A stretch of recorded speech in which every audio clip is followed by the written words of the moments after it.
ups and downs in quarantine, and I feel like when I have been busy, it's been good because I feel productive, and then some weeks when I have nothing going on, I want to die. So it's actually better to talk today because I've been feeling productive for like 2 days, and I think this will be fun.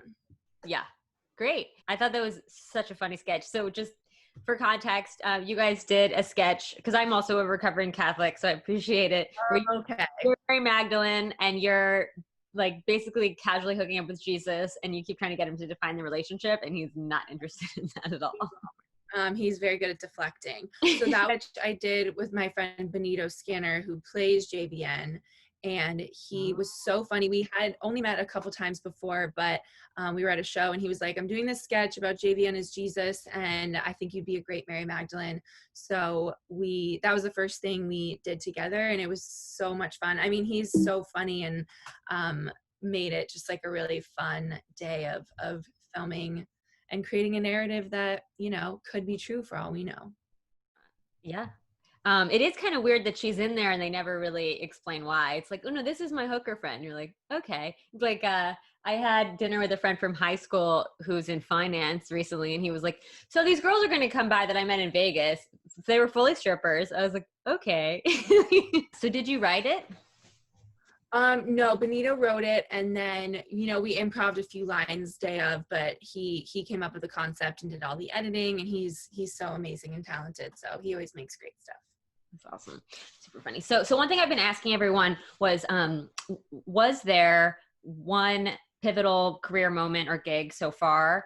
And how did you get there? A lot of people had said Just for Laughs or the first late night set. And I was wondering if for you, it was your Comedy Central, your first set with them, or Clusterfest, or what. I have no idea. So I'm interested to know. Yeah, I think for me, a big turning point was Clusterfest, because it felt like a lot of things kind of came together that I'd been working toward for, the several years leading up to that. So around that time, I quit my full-time job so I could just do comedy full-time. I got agents and managers within the same few weeks of Clusterfest.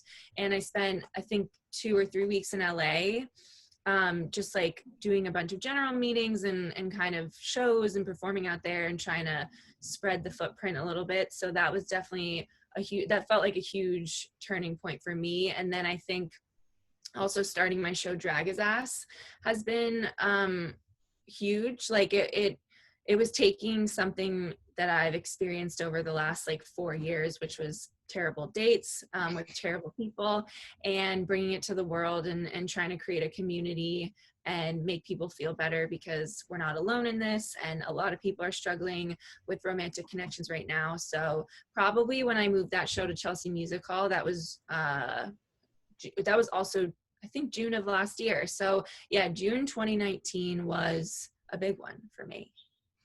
So for people that don't know, do you mind getting more granular about how Drag His Ass works? People love it, and you're basically saving lives in terms of fuckboy removal. I try. I'm just doing everything that I can on a very small scale, but Drag His Ass the full name is Drag His Ass, the Fuckboy Treatment Program, and it's a show about fuckboys and dating. So in the show, I talk about my 6-step recovery program for overcoming fuckboy addiction, and then I bring on other comics to talk about their dating experiences.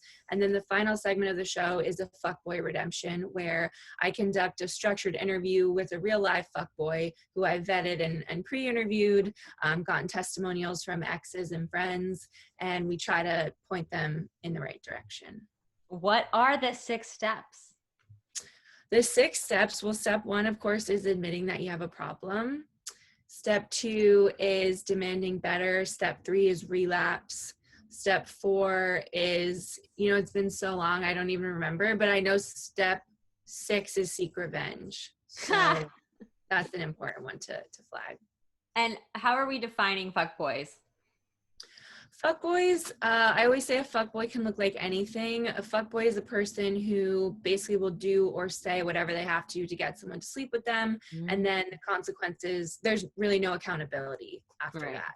Manipulative, lying, sometimes cheating, all those things can be, attributed to being a fuckboy. Now that you mention it, I experienced a different breed of fuckboy, which was, well, we dated for 2.5 months and we made out. That was it. Okay, so that was like, at first I was like, oh, he's respectful because he's like a nice Catholic Italian finance bro. But I think it was much darker than that. I think it was like a narcissistic love bomb kind of thing, because he came on so strong, made all these promises about how we're gonna like have a house and babies and go on all these trips and like really plotting the future, and then he just stood me up and just started standing me up. I felt complete whiplash. It made me feel insane. Yeah, no, I think gaslighting is a word I often associate with fuckboys because they will kind of lure you in with a false sense of security. And a lot of times they'll reveal a ton of emotional stuff about themselves, Mm-hmm. make you feel safe and secure, and then they'll just pull the rug out. And they're always constantly coming up with new and innovative ways to do that. So you just can't, unfortunately, you just can't really trust anyone. Yeah. So true. I mean, this guy introduced me to his mother after 2 weeks, which my friend at the time said that's pretty crazy. Actually, that might be a red flag. And I was like, no, this is love. Look, Definitely you crazy. see what you want to see.